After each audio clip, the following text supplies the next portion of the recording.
Around the world, men and women are on alert.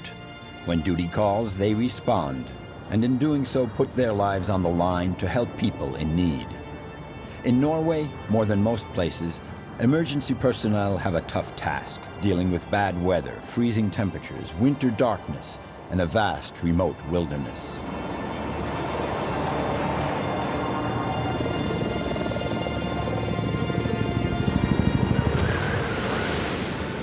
In this film, we will take you on a journey to the deep-sea oil platforms where fire and treacherous North Sea storms combine to create one of the most dangerous environments on Earth. Out here, everyone is trained in the art of survival.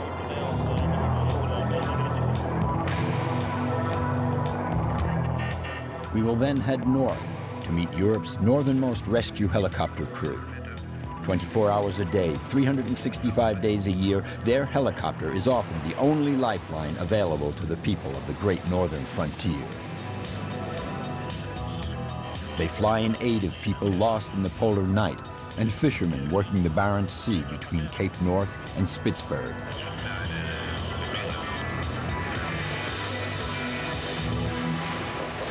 Off to the North Sea oil platforms. Thousands of people live on these oil rigs, and most are over 100 kilometers from land. Norway is the world's third largest oil exporter, behind Saudi Arabia and Russia. And every day, around 2.9 million barrels of oil are produced in these offshore installations.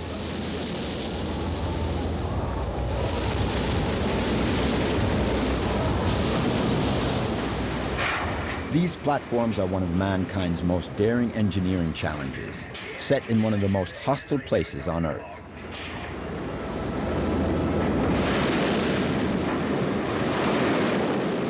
The search for oil here began in the 1960s.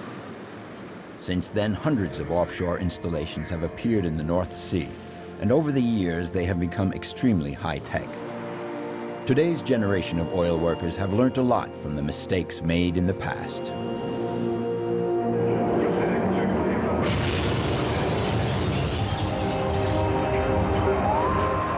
6th of July, 1988, on the Piper Alpha platform. A high-pressure gas leak causes a violent explosion that ruptures several oil and gas pipes. 20 minutes after the first explosion, a second massive explosion engulfs the whole rig. The disaster occurs so rapidly that normal evacuation methods are useless. Of the 240 people working that day, 167 will die. Only 73 people survived by jumping 50 meters into the freezing ocean below.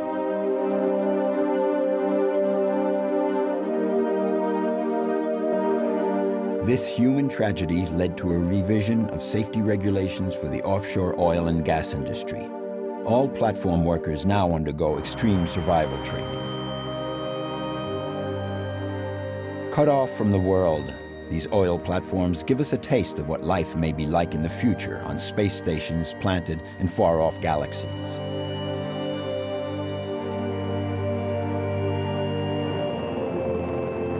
Every day, hundreds of workers fly from the various ports in Norway and Scotland to begin their 2-week shifts on the oil rigs.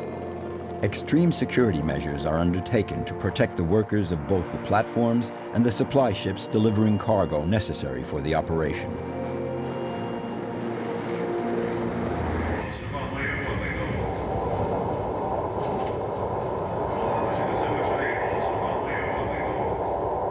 Night and day, these supply ships approach the platform legs. This is a delicate operation, as the boats have to stabilize their position directly below the crane, only a few meters from these enormous steel structures. Øystein, second in command of the Viking Energy, maneuvers the vessel into position in very poor meteorological conditions. I believe the sea now is like 4.5, 5 meters maybe. So this is on the limit for what we are working. We're not supposed to take any chances, you know.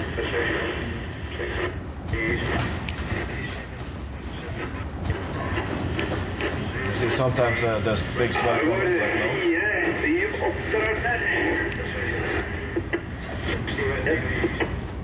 I know the ship is not maintaining position.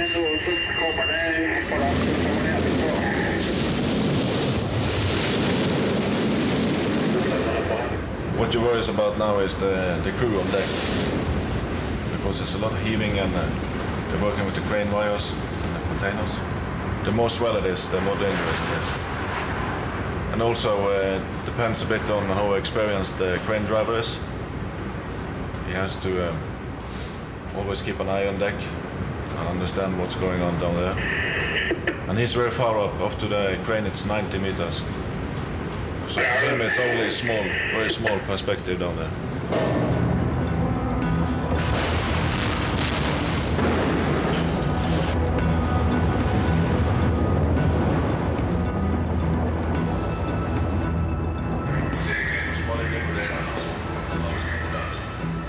Directional controls, computer systems, everything, including the captain, has its double. If anything fails, they have to react immediately. A collision with the platform could be disastrous. You see the lifeboats? It's what we call a free fall lifeboat. And they just drop the lifeboat and it's falling directly into the ocean, about 30 meters free fall. And then it goes a bit under the water, and from this fall it gets speed out away from the rig, and then they just go with the engines further away.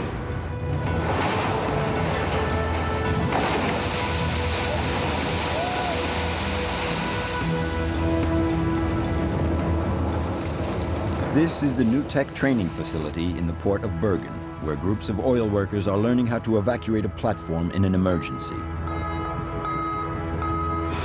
In the case of an explosion on an oil rig, 60 men and women take their seats in one of these free-fall lifeboats. They then release the lifeboat and drop 45 meters to the sea, the height of a 10-story building.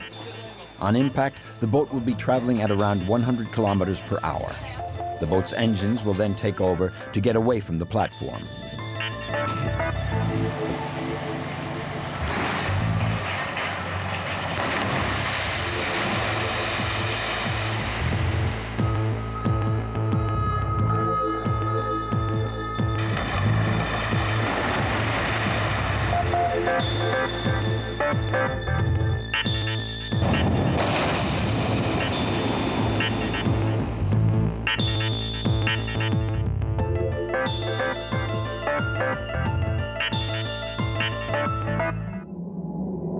These enormous steel structures that defy the sea are sitting on an invisible enemy.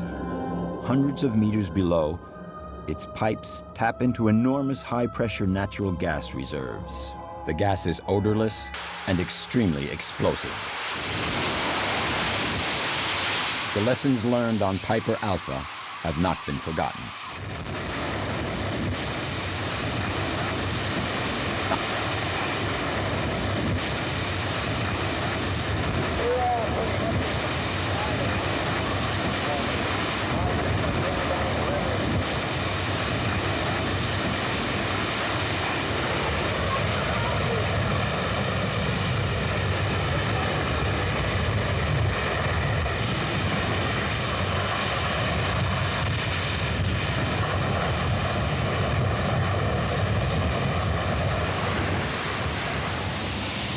It's always a risk because you have hydrocarbons out there, oil and gas, and if you don't control the fire really quick, then you could have a potential very dangerous situation. If you have a fire or emergency situation offshore, you can't get away from it, you can't run. So you're gonna have to take care of it yourself, and that's what they train here. This amazing special effects studio is the Survival Center in Esbjerg, Denmark. Platform workers come here to learn how to fight offshore oil rig fires. We have a couple of guys working with some gas fire around the corner here. And it's pretty intense, as you'll see here. There you go. 4 guys trying to get their way into the gas fire. They're gonna try and get all the way up to the handle so they can shut off the gas. They're not gonna extinguish the gas fire with water. They're just gonna try and close the gas with the valve.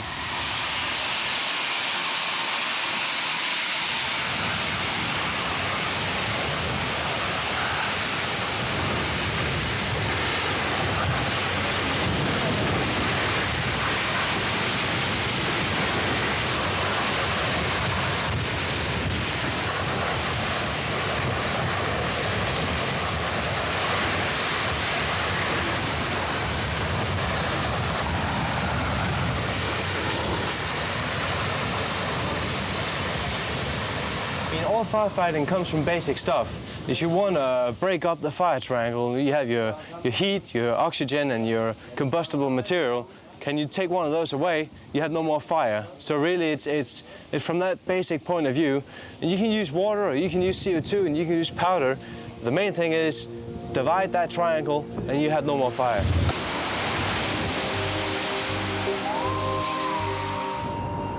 We are now headed out to Hadrian, one of Norway's larger platforms situated in the middle of an oil-rich zone. On any given day, there are around 2,000 people living and working on the 20 installations in the area. For this reason, a rescue helicopter is permanently based on the platform. Well, we are based on a platform called Hadrian, which is one of the Norwegian bigger platforms. There is about 200 people on board. And the reason to why we station a helicopter offshore on a platform like this is that the flying distance from the nearest military helicopter, rescue helicopter, is in here on a military airbase. That will take them around one hour to 1.5 hours, depending on wind, to get out here. And if people are in a life-threatening situation, obviously they need the helicopter closer. Hadrian is a city in itself, designed originally for 360 people. At the moment, around 200 people live here, all working 12-hour shifts, 24 hours a day. All the creature comforts are catered for, but no one here underestimates the risk of living offshore. Of course, it is a ticking bomb since we have oil and gas coming up. So we can have a call out, but the platform itself can have a situation that means that we have to evacuate the platform all of a sudden. So therefore, everybody here is drilled. So yes, you can say you live like almost on shore, but you still have ticking behind you that you might end up in a lifeboat at any time. When they get a call, the crew of this rescue helicopter have 15 minutes to get the helicopter out of the hangar and into the air. No time to worry about the mission at hand or the risks involved. The rescue swimmers probably have the most dangerous job. They are also trained medics, capable of dealing with most emergencies. I don't like to think of it as dangerous. I guess it's more dangerous than the average job, yes, but we always try to maintain safety. I have a wife back home, and I promised her that I'll come home after each day at work. It's not rocket science at all, but you got to know what to do, because the situations come very fast, and some of them can be dangerous if you don't do the right things.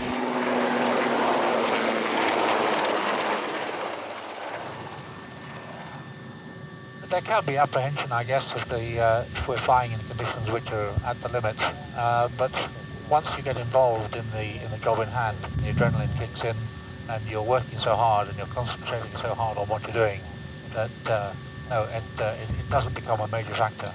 What I do have to do, though, is to maintain a sense of perspective on the dangers. Because if I just went barreling into every situation, it could be that the conditions are not actually safe to continue with it. And so I've got to be aware of what the dangers are. But I haven't really got room for fear as such for myself. So if you'd like to disperse yourself in the cabin for search, please. In order to deal effectively with rescues out here, the crew fly a training mission every day. Today's exercise is a man overboard scenario in a large swell.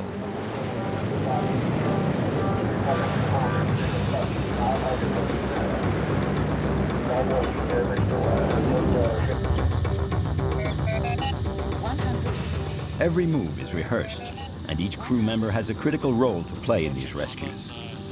While the pilots fly the aircraft, the cabin crew prepare to begin the recovery. In this phase, the winchman will become the pilot's eyes. His job and his task is to put the rescue man where it's required to deal with the casualty. He directs me with verbal commands, tells me to go forward or back, left and right, and by how much. And while he's doing that, he's raising and lowering the winch to put the rescue man exactly where he needs to go.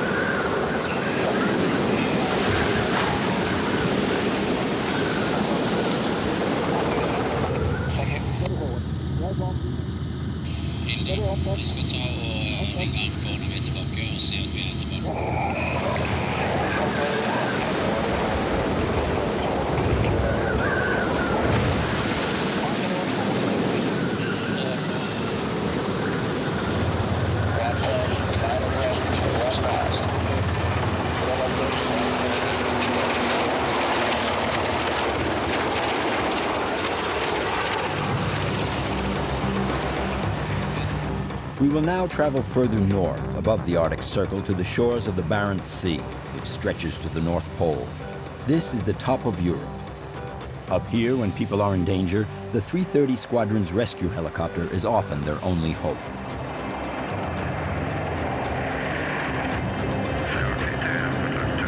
We are the southernmost north rescue helicopter in Norway, and our job is to rescue people who are in trouble, whatever sort of trouble. Our main job is to rescue people offshore, boats going down, and also missing people onshore, ambulance missions, rescue mountain climbers, all sort of things where we can use a helicopter. Oscar and his crew operate the main rescue helicopter covering the vast northern frontier of Norway. Around 80,000 people living above the Arctic Circle rely on this helicopter. Bad weather, winter darkness, and extreme temperatures are just some of the challenges these guys deal with on a day-to-day basis.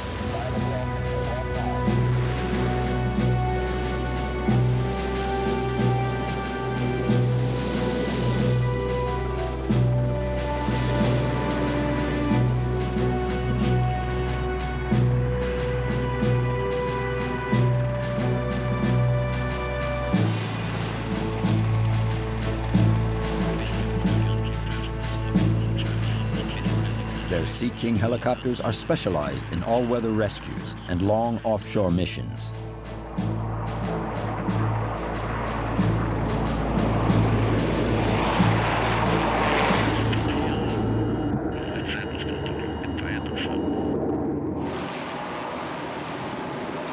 Banak Airport, 70 degrees north.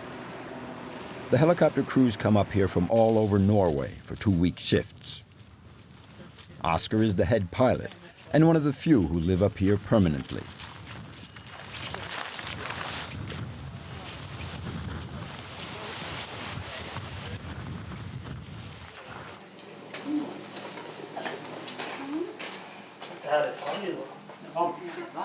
When it's summer or autumn and the weather is nice, I don't think it's difficult. But when the weather is not, when it's stormy outside and it's snowing and I know he's gonna fly then, I think it's difficult to send him away. Because I think it's dangerous. I don't know that much about the helicopters. So, so I'm a little bit afraid sometimes when you have to go. But I get used to it. I have to. Because I have my life with the children and so when it's away, that's okay. But it's good to have him back. One mission is never like the other, and there is always you always have to solve the mission by using your crew, and I always learn something, and that's the main thing. We can always do the job a little bit better. I love to see when he's flying. Me and my children, we just run outside and, oh, that's Daddy. So and all the neighbors just shake their head. Yeah. What is she doing?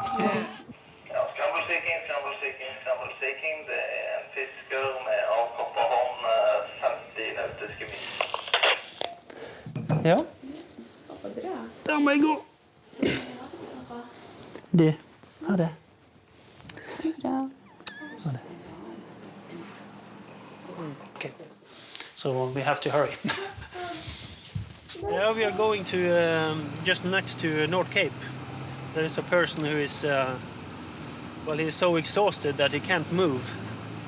And this is a point which actually is the point furthest north in Norway. So I guess he's not properly dressed and not able to get back to his car. Time is often the most important factor. And now it's cold and he's freezing.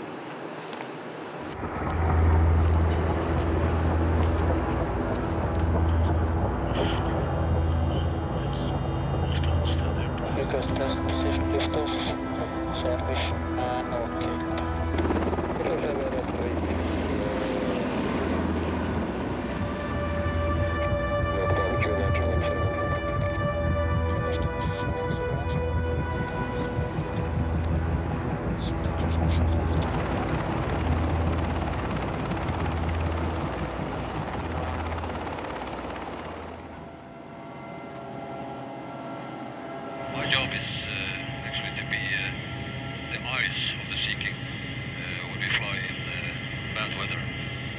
We are capable to navigate in pretty bad weather, strong winds and poor visibility. And that's because we have two radars. The way I do it is to compare the radar picture with the chart. And you can see I have the route on the screen. We have certain routes that we follow. And I also have the nose radar on the screen to the right here, which is more like a search radar. The infrared camera is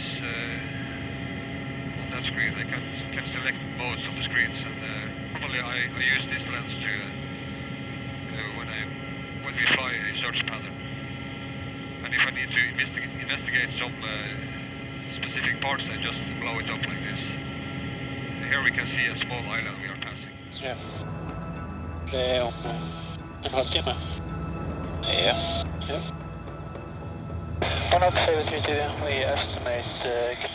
The thermal camera begins to scan the snow-covered hills for the lost man. Suddenly, a figure on the screen attracts the navigator's attention as the lost man waves at the helicopter. The outside temperature is minus 20 degrees. Oscar lowers the helicopter slowly to blow out the snow below them before landing. Trapped in Arctic darkness and under-equipped to deal with the cold, this Lithuanian tourist could not have survived the night.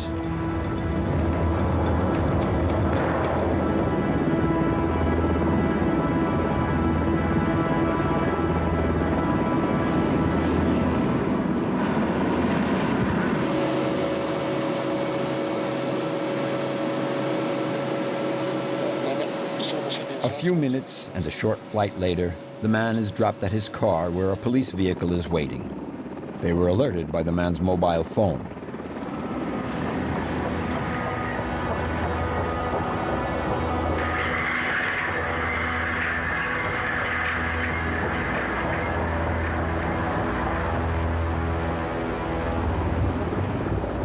The Lithuanian tourist thanked Oscar and his crew for saving him.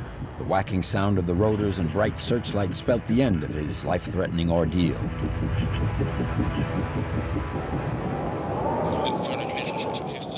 Their Banak Air Base is situated in the little town of Lakselv, close to North Cape, and most of the rescue personnel fly up here from all over Norway.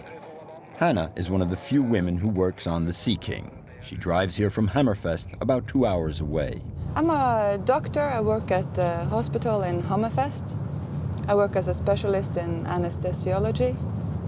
And part of my job in Hammerfest is being here in Lakselv at the Sea King.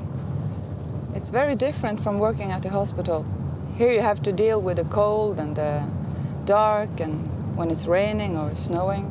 At the hospital it's always light and always dry and warm. But I always think it's exciting to arrive. I wonder if they are out on a mission when I come or if they're all here. It's difficult to know what to expect when you get here. It could be everything or nothing. What happens and you just have to deal with it. January in Lakselv. It has been dark for the last 2 months. In a few more weeks, the sun will raise its head again, but until then, they live with just a few hours of twilight per day.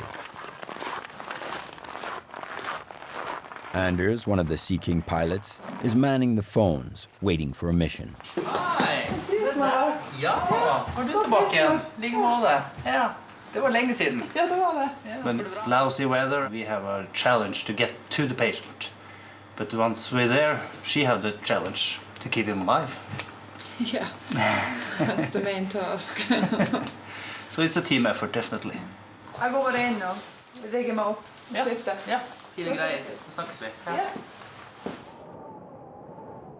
It's been a long since I was a kid, but when you hear the helicopter and the children ask, what's that? Oh, it's the Sea King.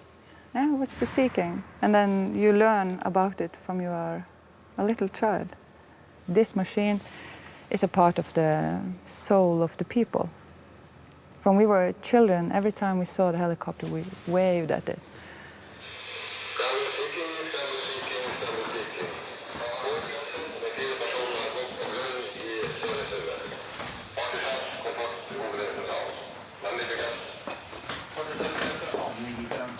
The 6 crew members of the Sea King live on the base to accommodate a 15-minute alert time. They spend about 10 days up here on alert 24 hours a day. When the calls come through, they plan the trip and run for the helicopter. There's no time to waste in this line of work. Lives are usually in the balance.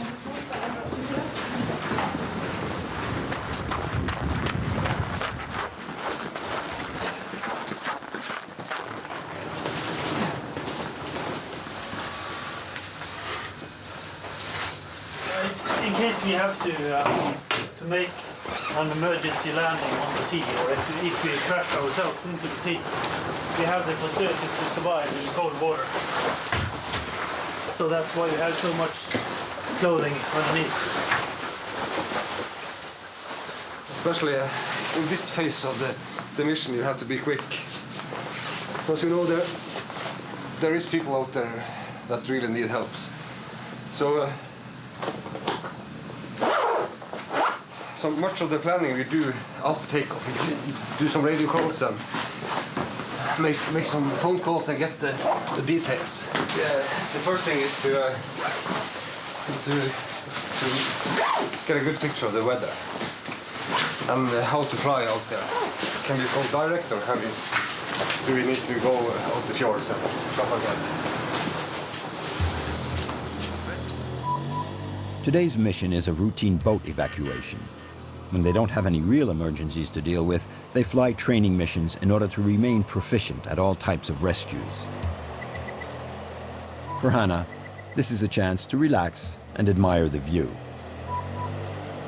I knew I was living in a beautiful part of Norway, but after I started to work here and can watch it from a bird's perspective, it's even more wonderful, I think. Breaking off. And in the wintertime it's dark, but you have a wonderful light. The few hours where there are some lights. The whole world turns blue and you have the aurora borealis. The sky is big and the horizon is huge. You see the horizon. There's nothing built in front of it. I love it. So it's a perfect working place for me, yeah. Half an hour later, the Sea King gets to the Coast Guard vessel to begin the training exercise. They have set up close to the town of Hammerfest.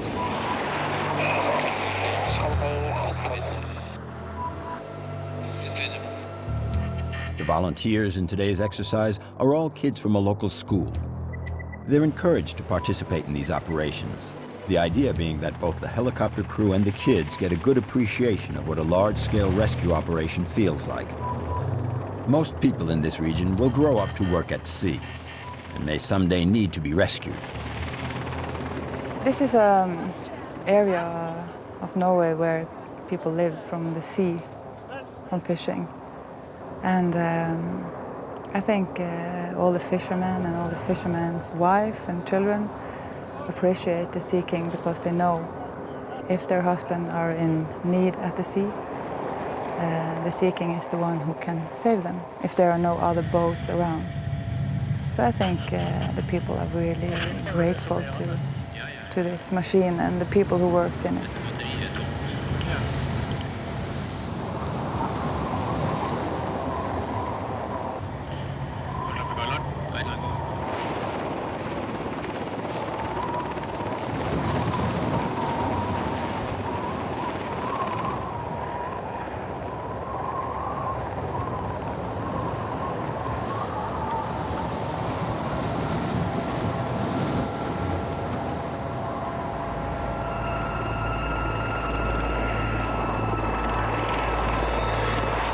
Every year, the Bannock Base conducts around 150 emergency missions. Since 1972, the 330 Squadron's helicopters around Norway have saved 23,000 people. The following rescue took place in 2002.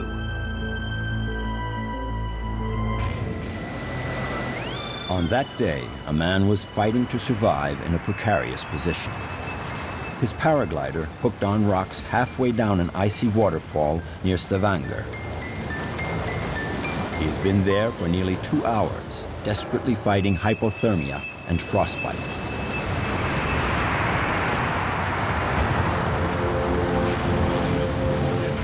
The Sea King winch lowers 70 meters of cable with a rescue man on the end, armed only with crampons and an ice axe. The pilots carefully maneuver the rescue man to the victim in order to get a harness on him.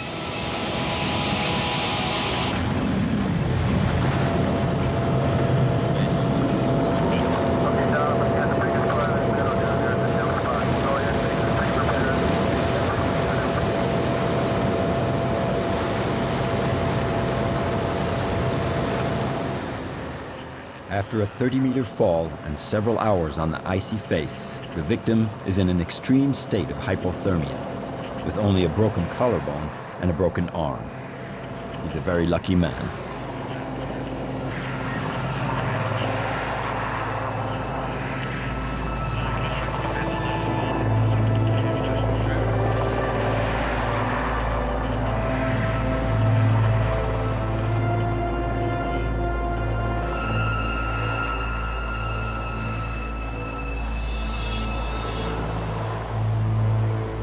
He is flown to the nearest hospital and 3 days later will spend Christmas at home with his arm in a sling.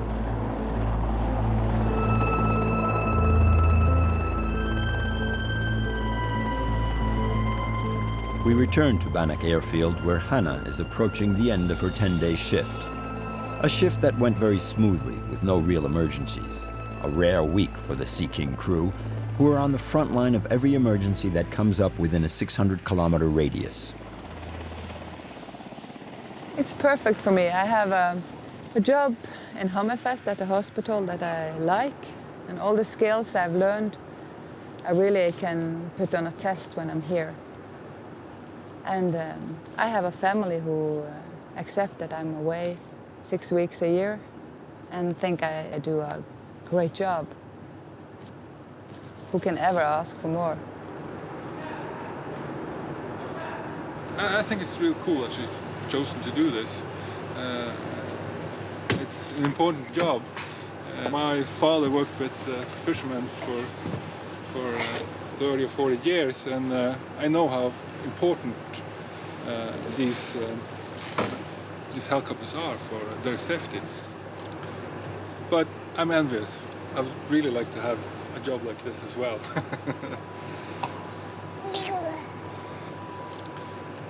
Hopefully he'll learn from his mother and get a job like this as well in 25, 30 years' time.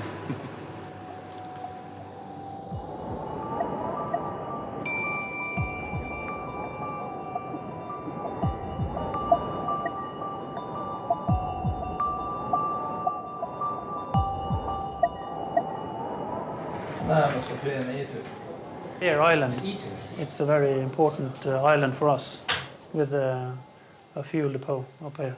When we go here, we have to pass point of no return. So when we are up here somewhere, we are not able to get back if something happens. And so when we come to here, we have to be certain that we can land on the Bear Island. During winter and storms, it's yeah. And you have these intense polar low pressures building up in no time. It changes the weather conditions very fast.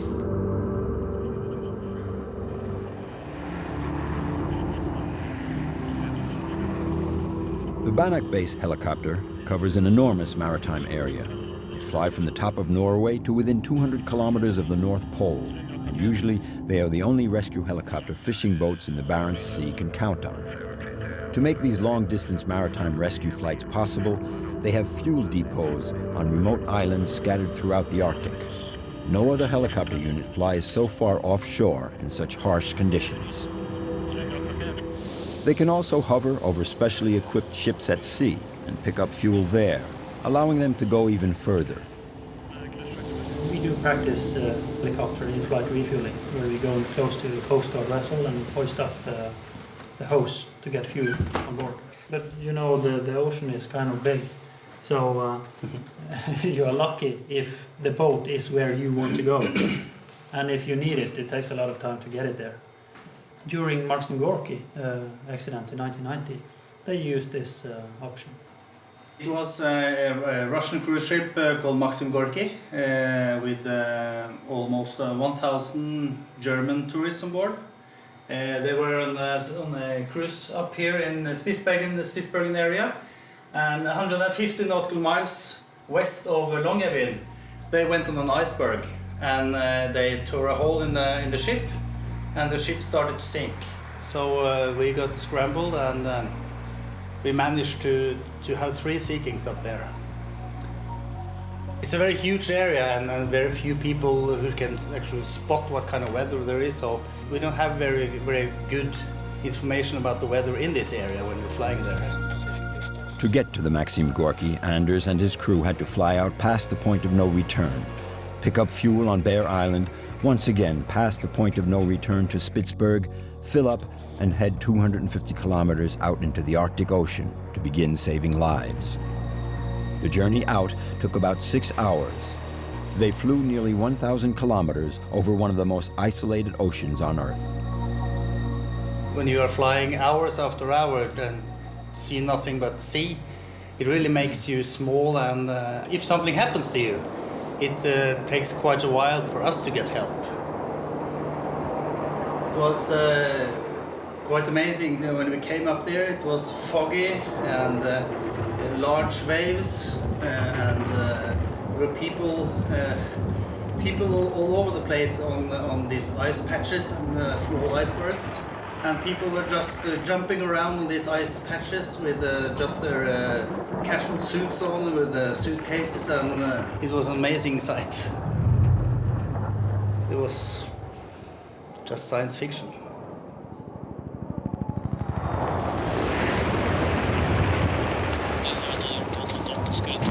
To rescue so many people, they had to push the limits of their helicopter, taking 29 victims on board at a time. Anders was flying for 12.5 hours straight.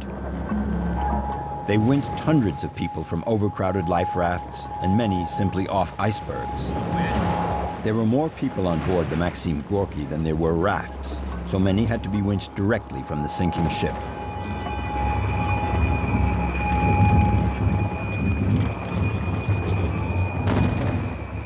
Luckily, there happened to be a Coast Guard vessel in the region, and the helicopters managed to winch up and drop off 1,000 people on the Coast Guard vessel. In the end, divers managed to repair the hole in the hull, and the Maxim Gorki was saved. The rescue helicopters took care of the rest. No lives were lost in what could have been Titanic 2. It was just too overwhelming. Yeah, you got, it was a lot of people coming to you and wanted to shake your hand, even inside the helicopter on the way into Longyearbyen again. We filled up the helicopter before we returned to Longyearbyen when the situation was stabilized. And they came and shook your hand and thank you. And, you know, it was a great feeling.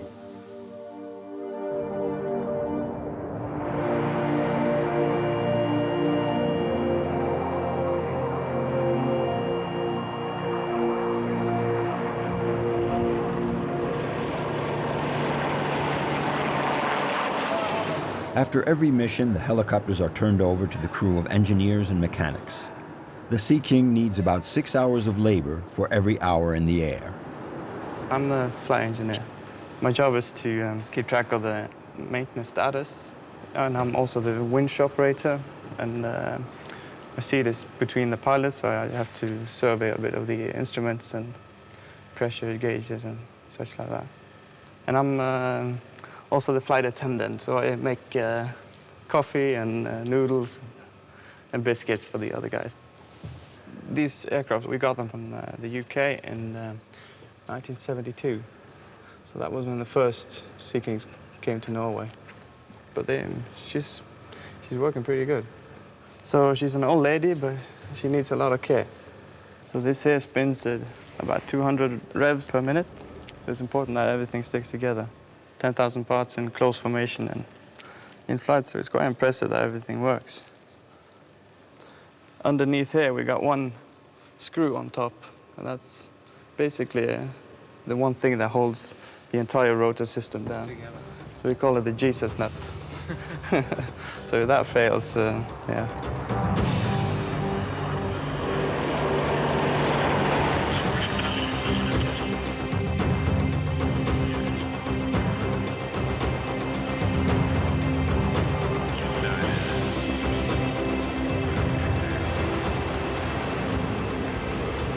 12 of these helicopters have been in service in Norway since 1972 with a perfect safety record.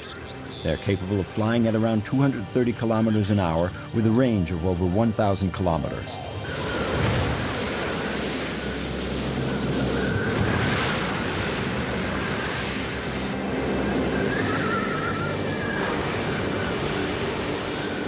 For the 80,000 people living in the Finnmark region of Norway, the two Sea Kings are often their only hope for a rescue or a quick trip to a hospital. No one up here takes the 330 Squadron's work for granted.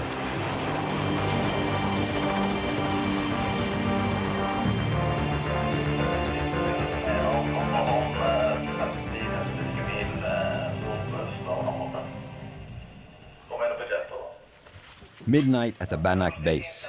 An emergency call has just been received. This time it's from the Barents Sea.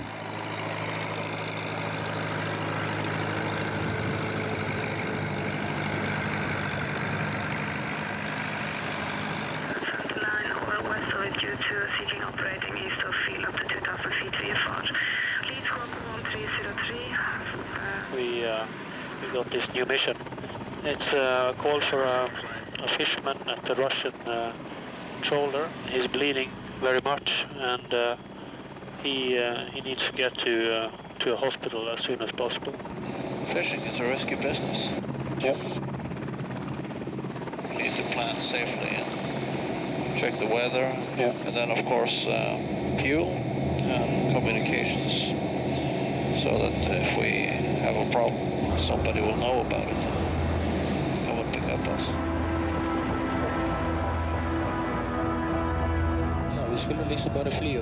The flight out to the Russian trawler will take about 1.5 hours.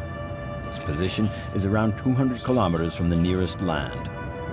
The medical crew is preparing the cabin to receive the injured fisherman. Working in such under such circumstances, you have to be focused, and of course you need to like working with unexpected patients and unexpected conditions like weather and storm and hurricanes. But still, you need to have focus. We are helping people. We're not here to get our adrenaline kick.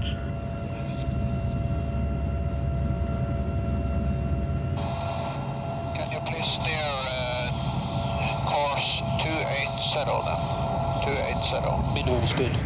280, you say 280, that's correct? Yeah, 280 will be fine, minimum speed, please. To perform the rescue, Oscar asks the ship's captain to maintain a steady course into the wind at minimum speed. The rescue jumper will then be winched down to the vessel, always a delicate operation. To give you an idea of the risks that these rescue jumpers take, we've included this helmet camera footage shot on another fishing boat rescue a few months earlier.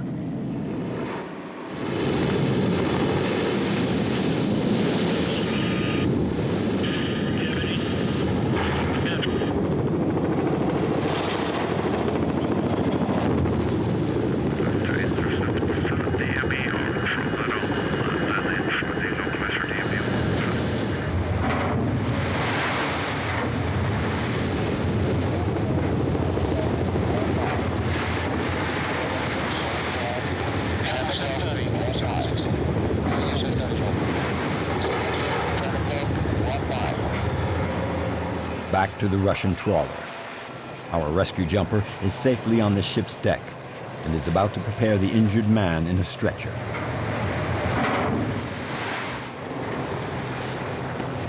This vessel is far out and we don't have that long time to hover above the vessel.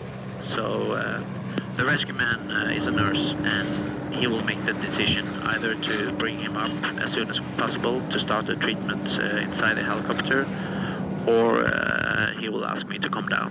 And it's a Russian fisher, and the message is that he has cut his arm. They said it was massive bleeding. The winchman's eyes are fixed on the boat's deck. He is the one maintaining the helicopter's stationary position above the ship, with a small joystick in his left hand.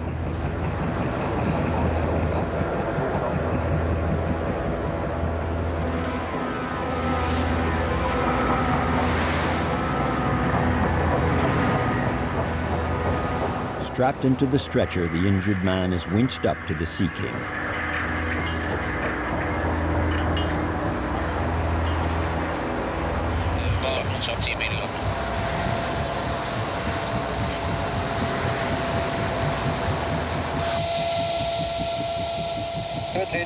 In the confined space, Dr. Ovind begins emergency treatment on the patient. The helicopter's cabin is extremely dark. This is to maximize the pilot's vision. Thank you very much for your help, and we hope all will be okay with this sick man. And good luck for you all. The rescue man is then brought back on board, and the helicopter begins its 200-kilometer journey to Hammerfest Airport to get the man to a hospital. The fisherman's forearm has been through a fish filleting machine, and the arteries in his arm are all cut. He is in critical condition, losing a lot of blood.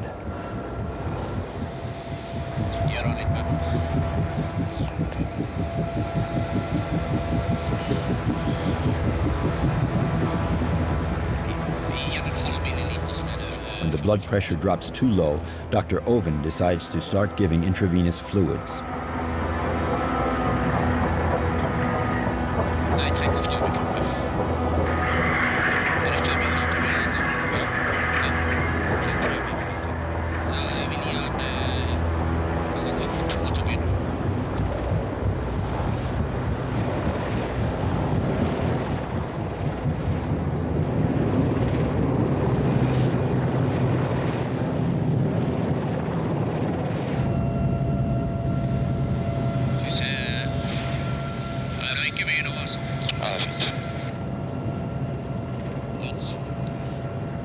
One and a half hours later, Oscar and his crew arrive at Hammerfest, where an ambulance is waiting.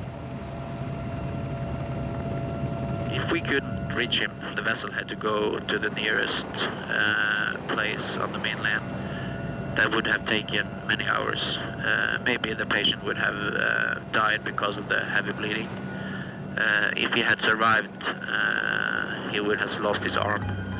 It's difficult to say, but maybe we saved his life, and for sure we saved his arm.